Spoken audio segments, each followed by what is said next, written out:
Just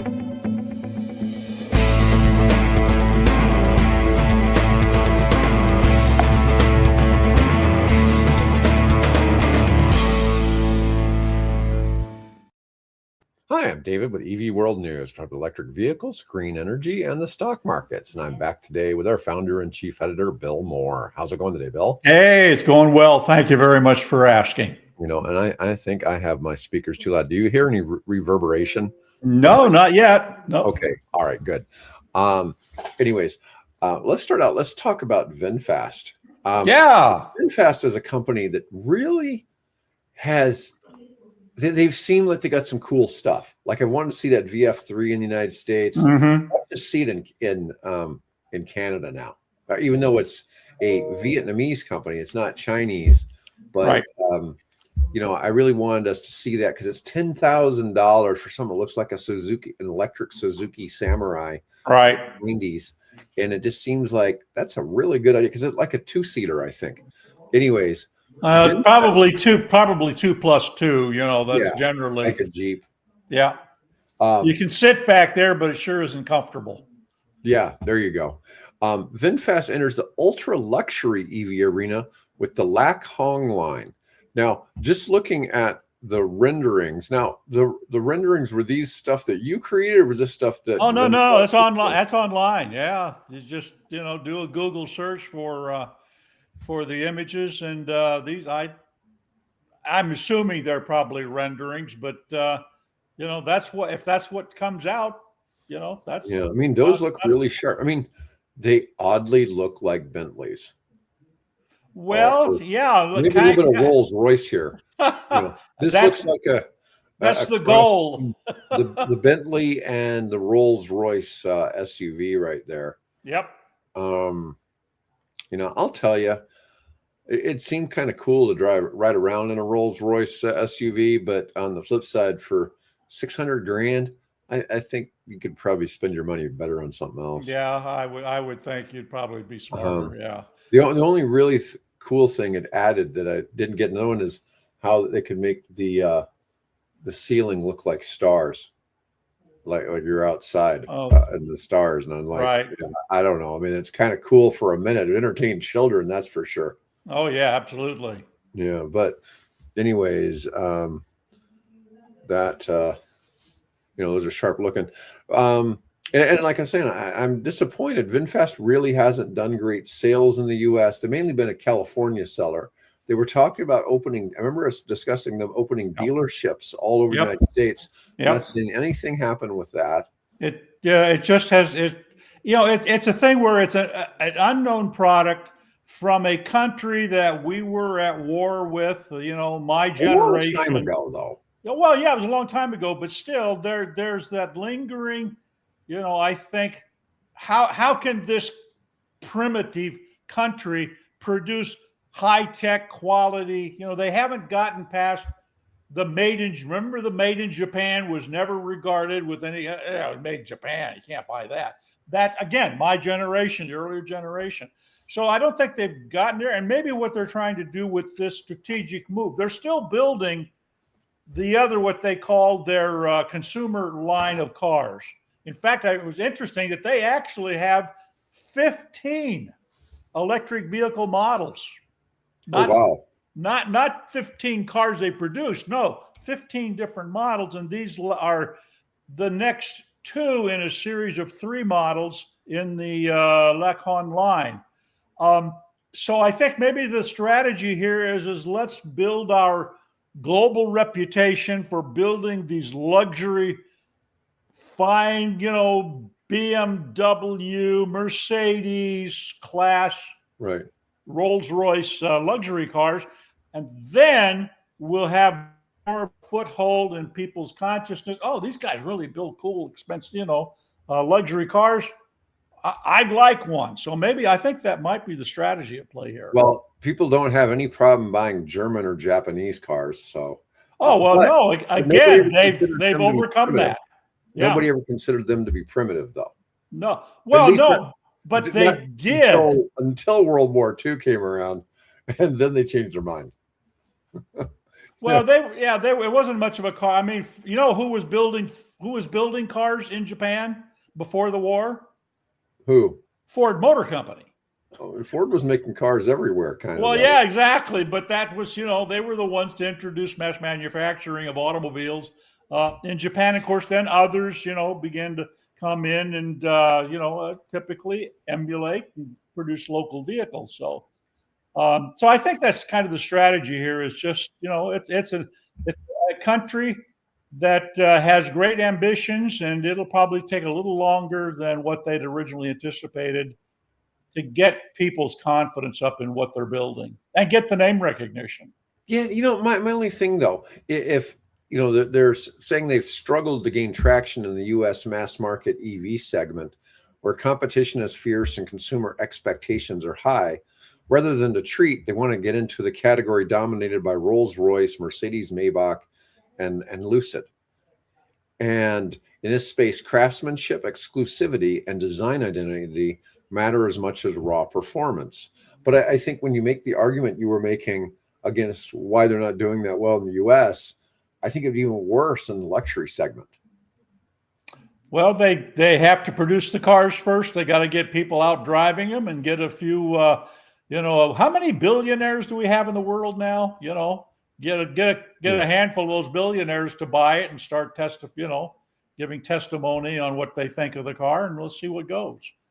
It's a gamble, obviously it's a gamble on their part. I mean, BYD's making, a lot of higher end stuff. Oh, yeah. They're having success over in China anyways. Yeah. Their 800S SUV targets buyers with Rolls-Royce Cullinan and Maybach GLS. It's just that's tough stuff to, compete with. Well, obviously the profit margin has to be pretty high on it's upgraded engineering, it's upgraded materials in the car. But I would bet that, when you're talking about buying a car for what, $1 million, $2-3 million, that there's a pretty healthy profit margin there. Right. Well, I don't know. I look at some of this, like Faraday Future is making cars here in the United States that are about $300,000. And where are they going? Yeah, I mean, how's that coming along? I mean, they're nice cars, no question. I would say that the one that I rode around in was as nice as a Rolls Royce. But still, do I want to, if I were going to buy one, for that status. It's kind of the Fisker problem, isn't it? Fisker isn't supporting their cars. So what they're having now is that the people that bought the Fiskers are supporting, create a little group of people that are dedicated to, maintaining their automobiles. So, are you willing to do that just in case you buy a Faraday and they go the way of Fisker? Or I don't think VinFast will go that way, but who knows? It's pretty, like you said. Yeah. So against the Rolls-Royce Spectre, the Lac Hong models offer similar multi-motor performance, but lean more heavily into digital integration and advanced driver assistance features. When you compare it to the Mercedes-Maybach EQS SUV, VinFast emphasizes handcrafted interiors and tri-motor power rather than comfort tech ecosystems. Lucid Air's Sapphire remains a benchmark for raw speed, but VinFast is targeting a different blend of luxury, cultural identity, and executive comfort. I mean, I really see this being a challenge to make this sell well outside of Vietnam. That's just my own perspective. Well, you've got Indonesia, you've got Cambodia, you've got Thailand. Sure, I guess around that, those are all fairly populous countries. So, right, I get that. It's still, you got to have the income base to afford those vehicles too. And absolutely. No matter any part of the world that there's not a lot of those people around, and but I guess with any of those luxury models, it's a matter of finding where can you get the damn thing serviced. Well, yeah, exactly. I'm always amazed by some of the vehicles I see around Omaha when I know there's no dealers for them. You know, when you see a Lamborghini or a Ferrari around here, it's like, well, where are they getting these serviced? I mean, I've seen a Bentley, you know, things like that. It's like, well, there's no dealers for that around here. That's for sure. All right. Let's see. Let's talk about this beyond panels, how the West is competing in the anything but solar future. And it really is odd how, you know, the U.S. government, and we were talking earlier this week about how some of that's changed on the government hating solar, but it hasn't really had any traction to it yet. Well, this is this. When I saw the headline, I thought, what? You know, it was a good attention-grabbing headline, right? It sucked me right in. So, what are they talking about when they talk about a future without solar, you know, or whatever? What they're talking about is that the recognition by U.S. companies and European companies and things that it's almost impossible to compete with the Chinese in building solar panels. There's just, you know, we saw that with the, Solyndra or whatever it was, you know. It's just really, really difficult for a U.S. manufacturer to compete with Chinese panel makers. Right. But the panel is only one part of the system. So why not focus on the other parts of the system? So anywhere from software to inverters to battery storage, right? Focus on those things that China hasn't yet developed, you know, their fortress of, you know, unattackability. Is that a word? What am I looking for here? But they're, you know, it's something they don't have a solid hold on that particular part of the system.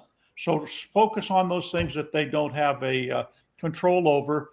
That's where you put your money. That's where you put your development and your marketing efforts. All right. Well, and it turns out this is interesting. It turns out that one of the inverter companies is Selectria. Now, the old timers like me will recognize that the very first electric automobile to drive on a single charge from New York to Boston, or was it Boston to New York? I don't remember, but in that circuit, right, a couple hundred miles. The very first one was the Selectria Sunrise. And if you guys want to look it up, it was a cool, streamlined car, custom-built car. And if memory serves, what they were doing is they were using nickel metal hydride batteries when everybody else, GM, Ford, Nissan, you know, were all using lead acid batteries. So they perfected it. And the guy that started that company, Jim Warden, who was an MIT grad, I found out he shifted, talking about changing strategies. He shifted from building these electric cars. In fact, our utility, if I remember, our utility company here in Omaha actually had one of their cars, not the Sunrise, but they had done a conversion of a Datsun or something like that, and that had been using the Selectria drive system in it. So they did a changeover, swapped, and decided to get into the solar energy side, taking their battery technology and electronics that they used in the car and putting it into these inverters for large solar installations. And so that's what they're doing, at least as of 2018, when I came across the particular article on them. So that's where we should be focusing attention. I've seen a couple of things about people looking to make solar panels in the United States, but they were Chinese companies. Oh, well, they were simply going to manufacture here. Get around the tariff thing. Right. Haven't really seen much. Now, battery storage is a different story. I mean, I've seen a few companies, especially in graphene batteries, that are US based. And, you know, they're in various stages of production. I don't know that any of them are actually right. Well, you've got, you know, obviously got lithium, you know, being the main driver right now, decreasingly shift now looking at sodium-based batteries, iron-based batteries, So because it doesn't, weight is not an issue when it comes to a battery storage, and not even generally size. It can be as big and cumbersome as you want it to be, because it's just going to sit there on the ground and go nowhere except move electrons back and forth into the plates of the thing, and back out into the grid. So that's where, if you're looking to get into or investing in the future of solar energy, that's probably should be looking at. Don't let the Chinese do what they're masters at doing. Don't try to compete. Try to supplement, and particularly you want to know that inverter, because this was a problem, if you remember here, last summer, that you don't want them to have the controls of your inverter system from the People's Republic of China necessarily. Right. No, and that's been one of the challenges about trying to push anything Chinese in the battery storage space. Yep. But the problem is they actually are delivering product, whereas the U.S. others are still working on it. Yeah. Yeah, and so that's a I don't know. We look at people like Ford and GM entering the battery storage business. We know that they're going to be able to bring something to market, and hopefully they'll be at least moderately price competitive. And I argued 2 decades ago that they should be doing this, that they should take a serious. I mean, if you look at Ford's history, Ford just didn't build the Model T. Ford built patrol boats for World War I. Ford built bombers for World War II, right? These guys have multi-capable engineers and things. So if you're finding it difficult trying to sell Americans on your overpriced electric truck, then maybe take a look at battery home storage systems, right? And maybe figuring that out. And of course, in Ford's case, back when I was talking, what you guys ought to do is start thinking about getting into the wind energy business. You've had a background. Imagine all those engineers have now retired and become part of the best generation, World War II generation. But you guys had expertise in aeronautics, and that's a big part, of how wind turbines work. You've had experience with building, generators and all that kind of thing. Just focus some of your effort in that. It's funny. It's like there's one area where the United States really stands out in manufacturing, and that's in defense. If it's defense related, we keep in country, and we do it better than anybody else, but maybe at an excessive cost. Yeah, pretty expensive. Yeah. Yeah, the stuff's expensive. I mean, when you figure we've got these B-2 bombers that cost $2 billion each flying around, they talk about, these precision strikes, and it's like, might as well be an alien. When you see one, you assume it's an alien spacecraft, because they are I've seen them. They are pretty dang cool. Yeah, no doubt. I mean, I've seen them fly low over my house here in Papillion on the way to Offutt. Yeah, and it's just eerie watching the thing move through the sky, because it's like, doesn't look like it has propulsion, it does, because you can hear it. Yeah, you can hear it, but I'm just saying, it just you can't see the propulsion system, and it's just sort of, it's moving, but it's almost like it's hovering.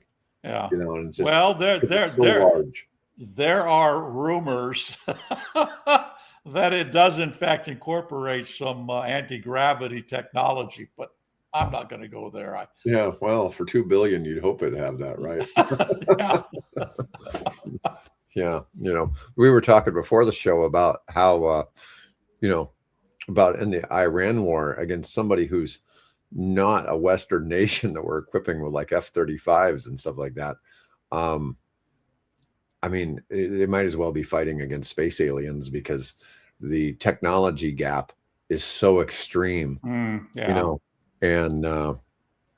it's like you're out fighting with, a sword and shield, and other people are carrying modern day, right?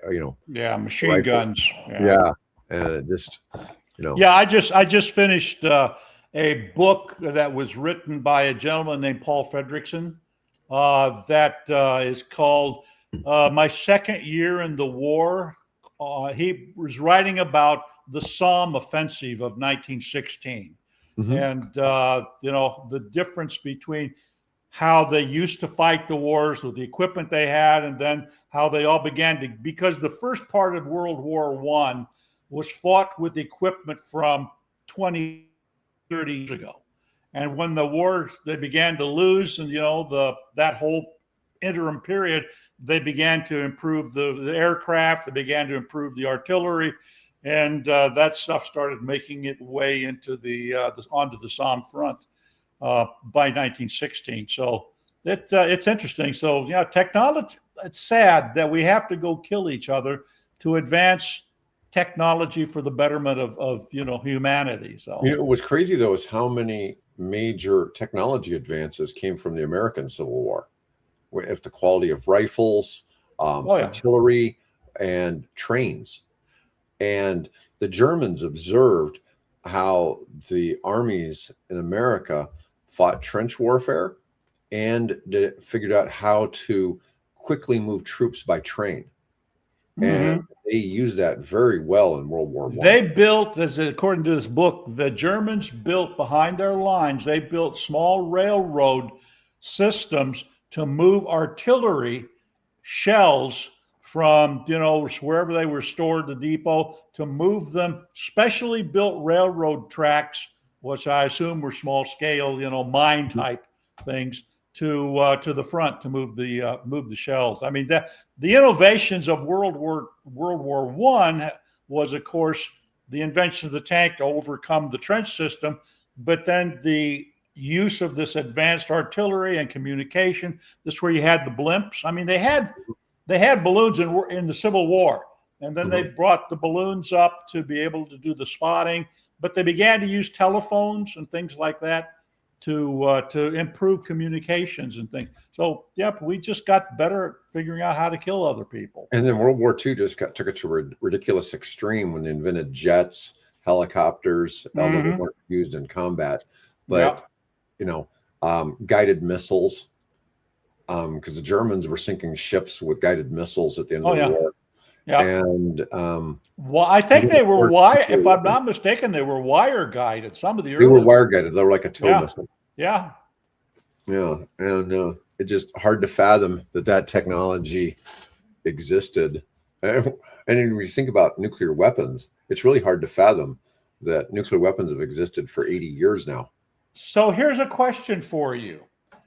Since we're talking about war and of course, the elephant in the room right now, at least as far as news is concerned, is what's going on with in Iran and the fight going on there. And what do we got? 30 other countries now somehow involved in this thing. So I don't know if the administration was anticipating that, but where was I going with that?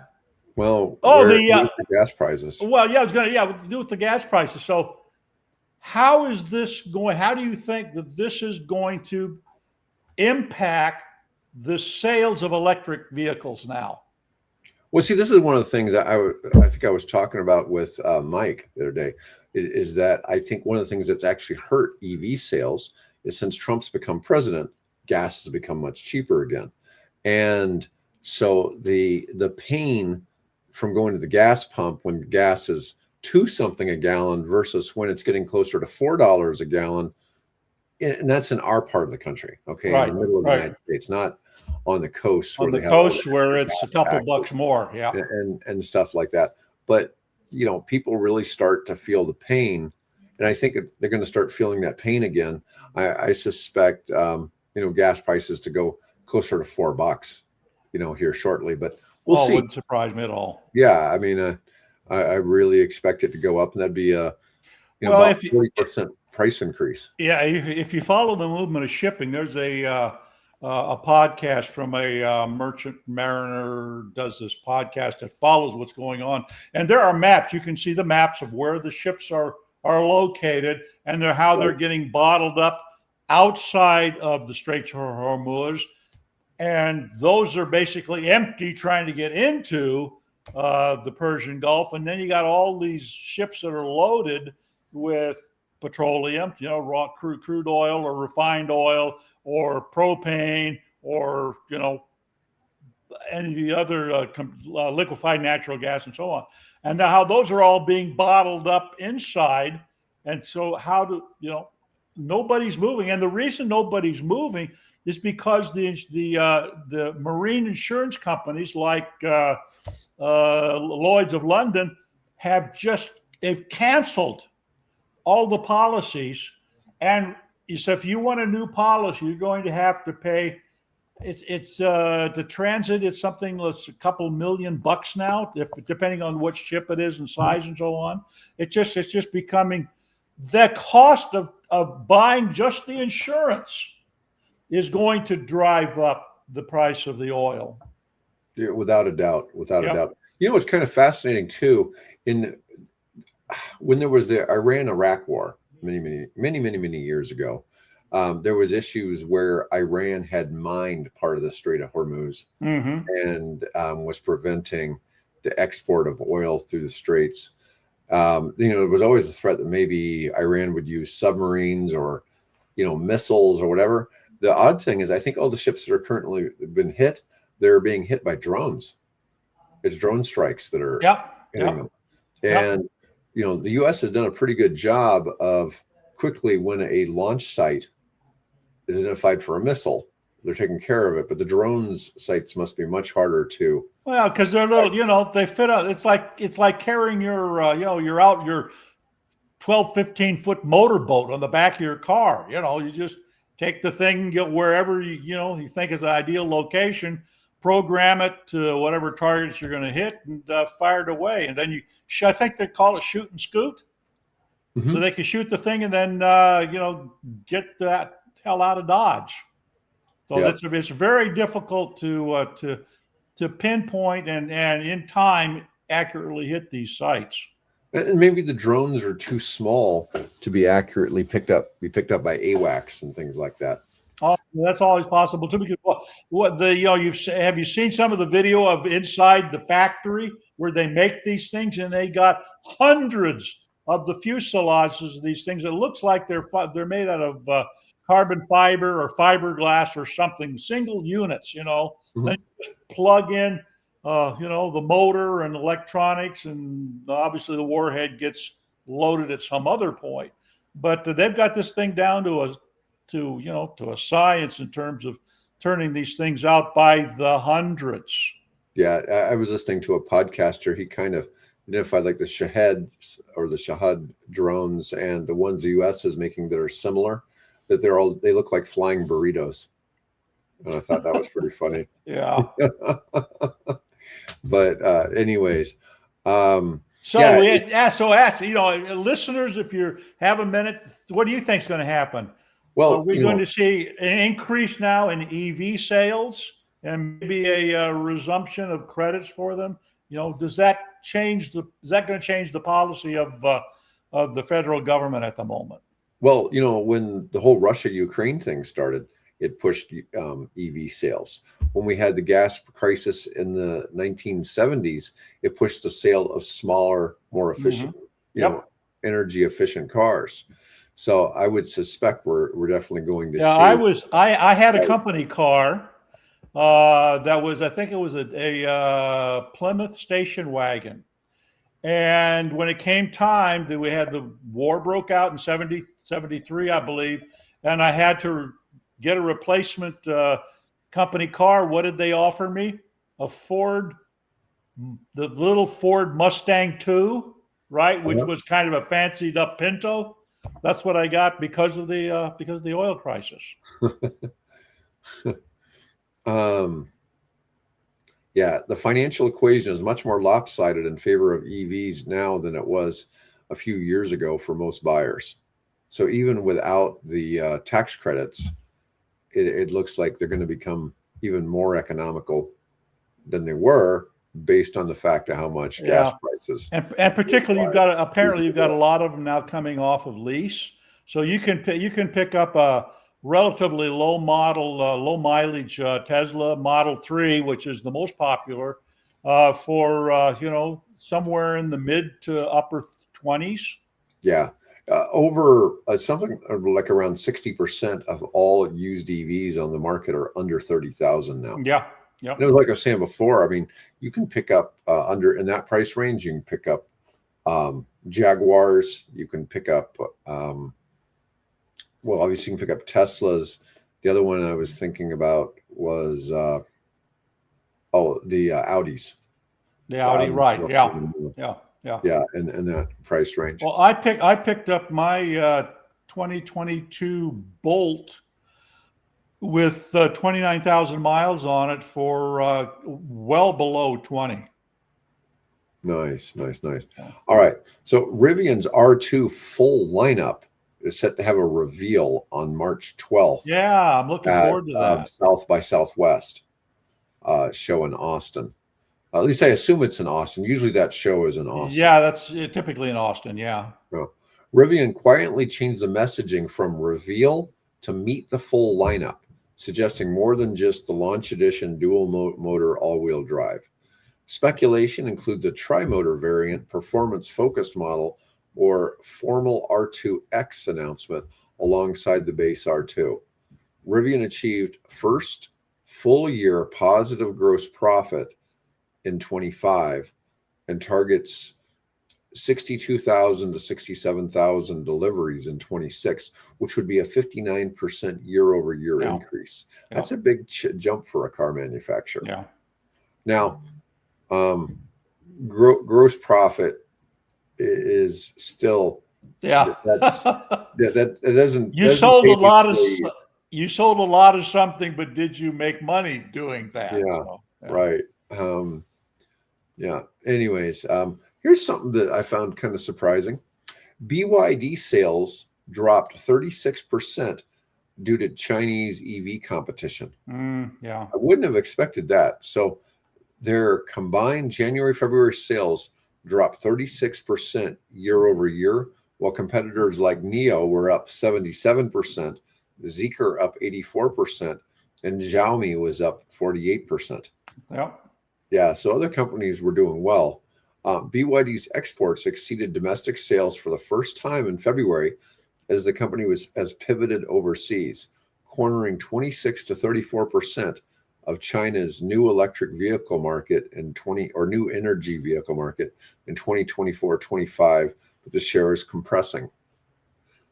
China's 5% purchase tax reinstatement created demand vacuum after consumers rushed to buy before the end of the year 2025.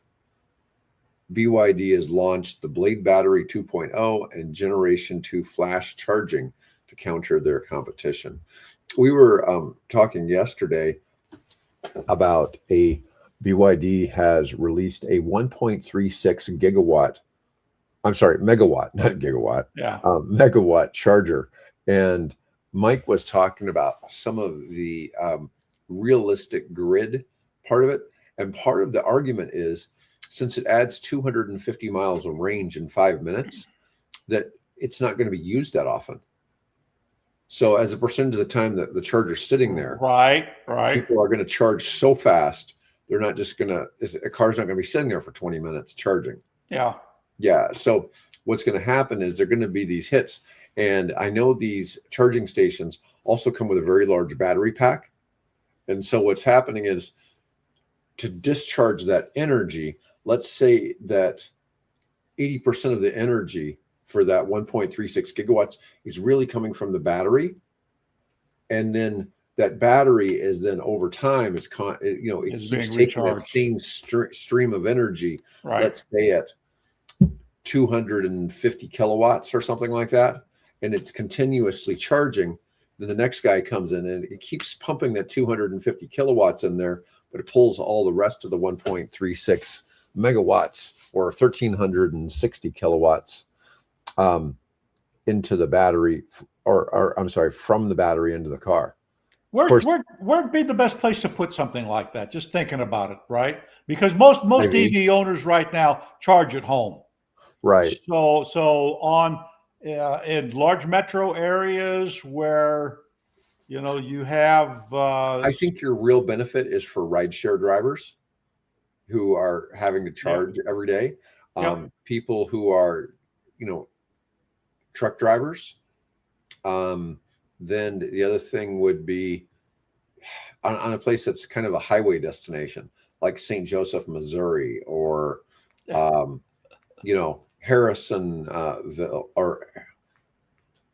Harrisonville, Missouri, places where people stop, Clinton, Missouri, those kind of places that are out there where it's a small town, but they have lots of highway traffic. Right. Yeah. Interstate nearby. Yeah.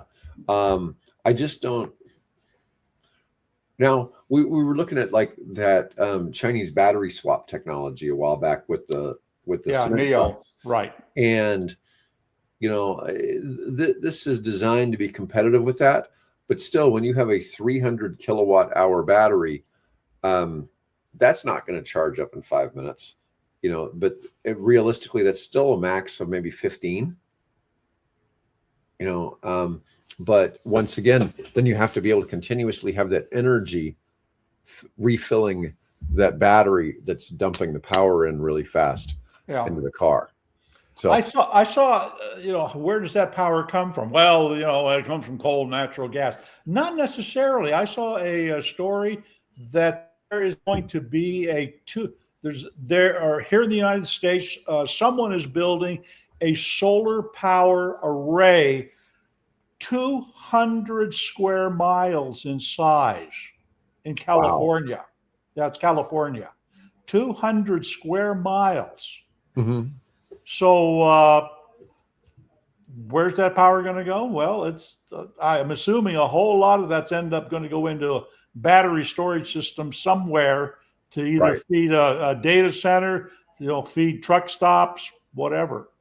Yeah, this is, and that works well in an area where, so like here in Nebraska, we're changing time on Sunday, right? So we're going to have another hour of daylight in the evenings, right? And not that it means, but less in the morning. Okay. But what I'm getting at is we're starting to get to longer and longer days. Right. Okay. And so our solar systems are bringing in a lot more power, whereas in December they weren't bringing in a whole lot of juice because it was dark here all the time. Yeah. Okay. Had very short days. And obviously, if you go further north than us, it gets even worse. I remember when I lived in North Dakota, in the wintertime, man, those days are real short, and in the summertime, it seemed like, the sun would be up till 11 p.m. And, it would, it was very different. But when you had the sun up all the time, solar's working great. But, you almost probably have too much solar for your batteries. Okay, there's going to be an overabundance. And then when you get into the wintertime, you're not going to be able to fill up those batteries because the sun just isn't shining long enough. And so there's some challenges there. I had somebody send me a deck on a data center project they're doing in Florida. And their company is basically a solar company. And they're talking about all this solar and battery storage that they're using. And it's like, oh, we're going to put in 300 megawatts of solar. We're also going to have like 600 megawatts of battery storage. And we're going to have 1.2 gigawatts of natural gas.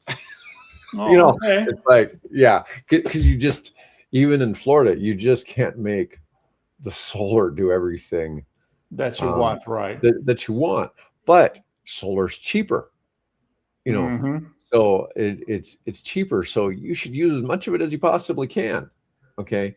It's just that you still have to have that instant on from, base load power of some sort, like natural gas, that you can pull that from. And it's just, but I see all these folks and they're like, look, we're super green. We've got this much solar and this much battery storage. Oh yeah, and that's 10% of our total energy usage. Yeah, well, the rest of it's coming from that's why extended range electric vehicles are coming back into vogue. right. Right? Because people say, well, I got to have power when I need power, and if I go beyond the 20 or 30, 50 miles range of whatever the battery pack is on my car, then what do I do? Well, we'll give you a gasoline or a diesel, whichever it is, backup. So, I can see that. And, I don't want to be overly critical. I think because I spent the better part of a publishing EV world driving a hybrid, burning gas, right? Right. So it, took me dang near 20 years to get to the point to where I could actually, own an EV and drive that on electric power. And of course, that electric power comes through our grid, and not all of that electric power is generated by wind and very small solar. Most of it's coming from natural gas, and a discouraging amount of it coming from coal. So yeah, come on, Bill. Let's be honest. We're in Nebraska. Our number one energy source is coal. Well, if you take the whole grid into, should I see what we're at right now? Yeah, might as well. Yeah, I think we're only 30% of our energy is coal, but we have a big mix. We have coal, solar, LNG, nuclear. We don't really have much hydroelectric in Nebraska. We do have a smidge of it, but I'm just saying we don't have a whole lot of solar either.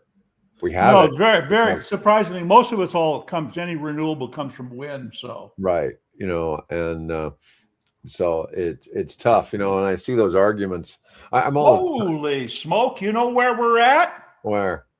Let's see if I can bring this up. This is where our local grid. You see that green?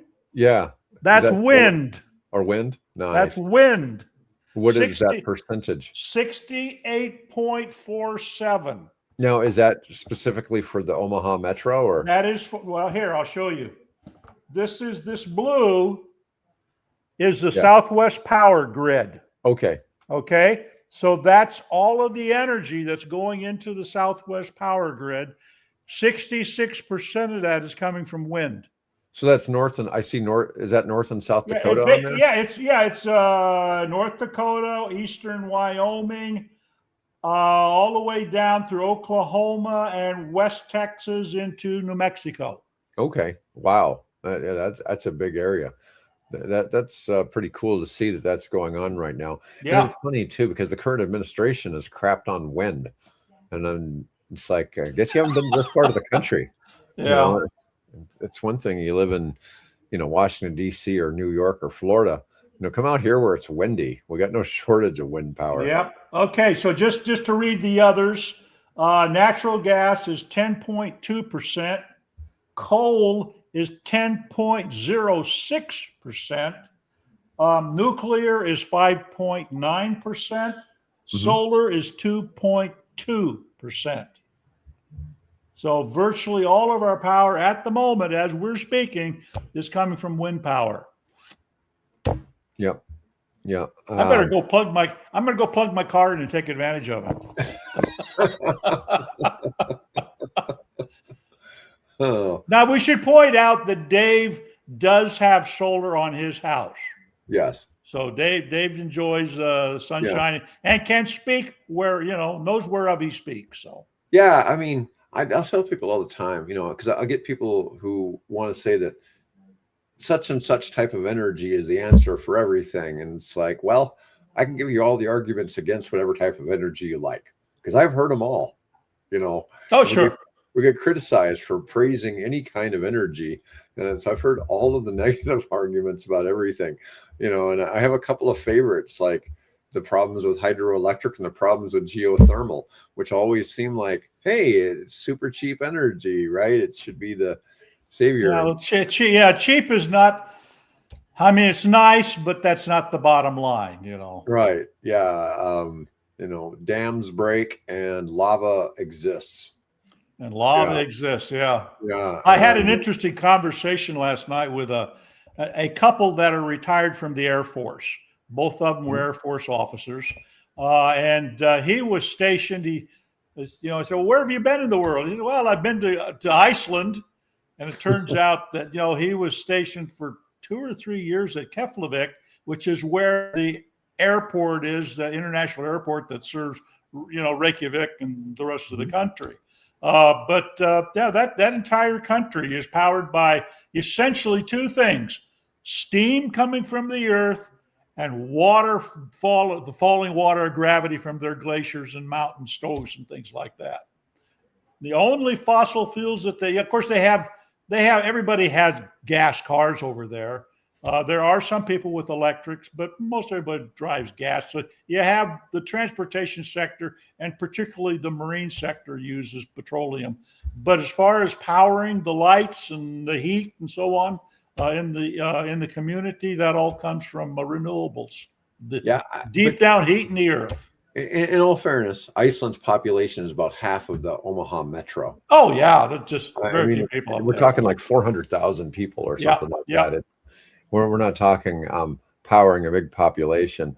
We had somebody on the show last week, David Kulik, and he lives, I think it's Alameda, California. Okay, sure. And they have geothermal, and they get 90% of their power from geothermal, and they get another 10% from, I can't remember what the other thing was, but they weren't your typical ones, and it's just saying it's a really good example of what could exist somewhere and not need fossil fuels. Right, tailored to what the community's resources are. Yeah, and their energy in that one community is far cheaper than the state of California, and so they're not on the normal. Was it PP? Well, there's PG&E is one of them, PG&E. And Southern California Edison is the other big one. But there are smaller, like we have here in Nebraska. There are smaller, public utilities, or in this case, then probably investor-owned utility. Although Alameda might be a public utility, I'd have to check into it. I don't know for sure. Here were some stats on the gas prices. Gas prices jumped about 20 cents a gallon in the first 2 days following the U.S.-Iran attacks. Analysts predict an additional 20 to 30 cents, potentially reaching $6+ in some markets. That wouldn't be Omaha. I can comfortably sit back and say, I don't need to worry about gas prices because I've got my gas station is out in my garage, right? Right. But the problem is that all my groceries that I buy, right, come in by trucks powered by fossil fuels, and that, of course, drives their costs up and so on. So, yeah, we all, whether we own EVs or not, we all end up paying, for wars, whether they're necessary or not. Yeah. My nuclear stocks are all down a few percent today. Interesting to keep seeing, man, Oklo down to $60. I didn't think I'd ever see it that low. Oh, yeah. Well, we won't ask what you paid for it. Oh, I don't have any right now. Oh, you don't? Okay. But I bought at 110 and sold at 175. And Rivian's in the green again. But it was 2 cents, but $15. It was at $22. Yes, I know. In the last 60 days. I mean, it's like, damn. I don't hold. Yeah. By the way, I don't hold it anymore. Oh, okay. Yeah, I sold it at 22. Oh, very nice. Well, good for you. Good for you for exiting when it was up there. Yeah. Let's see. That's one of the few I've ever done that with. The problem with retail stock investing, and when you're actually trying to manage your investments, is that people have a tendency to sell when the stock is down. When it's down, and buy when it's doing well. Yeah. And then when it's doing well, they just sit on it instead of selling it, and then they wait till it goes down, and then they sell it in a panic. And in reality, when you see it get to some all-time high or something like that, you should sell at least half your position and just move on to something else. Right. Yeah. And if the other half still goes up, great. If not, then you probably paid for some of the loss that you might take. Let's see. Let's talk about the Honda Insight. Oh, I was gonna suggest that we have to touch on that. Yeah. So this is kind of weird. So the Honda Insight is returning as an electric crossover, but not for the United States. They're Oh no, I reviving. did not see that. Yeah, this is not coming to the U.S. market. Reflects Honda's broader electrification strategy and pivot from mass market to SUV crossover form factors. The new Insight is going to deliver about 311 miles of range, bidirectional charging, and it'll be based on Honda's NS2 platform built in China. And it's being built. Oh, the original Insight was a 2-seat hybrid. Yes. And now it's a fully electric crossover. This is the third iteration or generation of that car. The first was the 2-seater, which I owned, one of the first 1,000 ever built, and I had that for 10 years. And then we sold that, and then I ended up going to a Prius. But about that same time, Honda comes up with a 4-door version, also called the Insight. So it was this 5-passenger car as opposed to the 2-seat Sportster model. And then that eventually faded. I mean, you still see a few of them around, but they're not that extent. So now apparently they've decided, I think it's been 4 years since they used that name, bringing that name back. Now, I was not aware, however, that they aren't going to sell it here in the U.S., which I'm a little disappointed about. But this might as well be an electric Ford Explorer, right? Yeah. From Europe. All right. So I haven't even gotten to the two main stories on our list today. All right. So SpaceX is eyeing a June of this year IPO at a 1.5 trillion valuation. Oh God. Yeah, and Elon Musk confirmed the Bloomberg report of this as being accurate. Now they're looking to raise $50 billion at a 1.5 trillion valuation. I mean, it only represents like 3.3% of the company they're trying to sell in this raise. It would be one of the largest IPOs in history and could redraw the 2026 roadmap for tech listings, potentially opening doors for AI companies. After 20 plus years as a private company, I didn't realize that SpaceX was 20 years old. Yeah, it's been around a while. It's critical as SpaceX scales Starlink and Starship programs, could impact Tesla stock as Musk's attention divides. It probably will. We'll see. It's still, it's hard to fathom that he keeps creating these really valuable companies.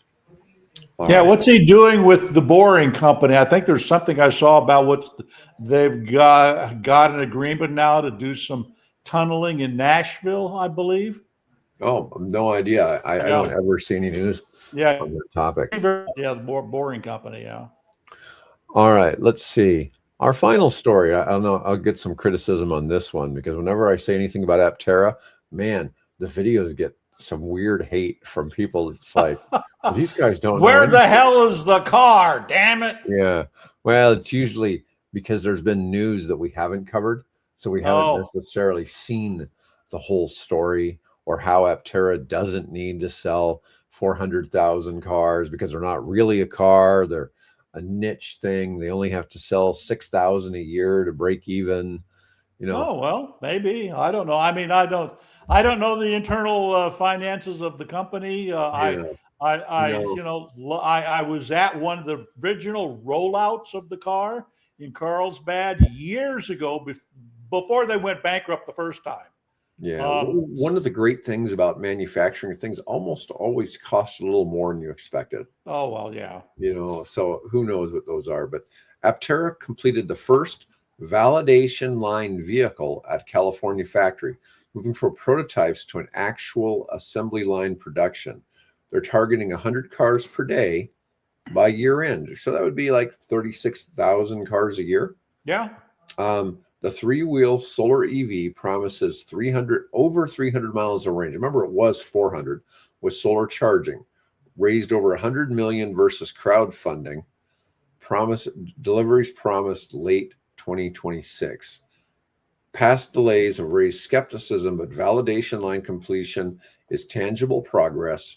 Early build slots secured through accelerator program, and for just kind of interesting. They got this comment that says no FAA certification needed because it's a ground vehicle, not aircraft. So the accelerator program must have something to do normally with aviation, but I don't know what that is. I don't either. That's interesting. It'd be interesting for somebody to comment and let us know what that might be. But I wanted to make sure we covered that. I mean, it looks like it could fly, but no, as far as I know, it doesn't. So unless they put secret anti-gravity technology in it. There you go. Yeah. They're probably using the B2. The Townsend Brown effect. There you go. Look that up. The EV World News. We break off and discuss, unidentified aerial phenomenon. Yes. So we're gonna have to start adding that to the intro to the show, where we discuss EVs, green energy, and military technology that probably doesn't exist. Yeah. Or maybe it does. Yeah, you just never know. All right. Well, folks, thanks for tuning in today. That's all I've got for today. I'll be back. Bill and I will be back on Tuesday, and maybe we'll discuss cars. I was going to say the Focke-Wulf 190. I don't know. Well, yeah. I mean, we can go there. Yeah, the advantages of radial cooled versus air cooled engines. Right. Yeah. Anyways, folks, have a great weekend, and we'll be back next week.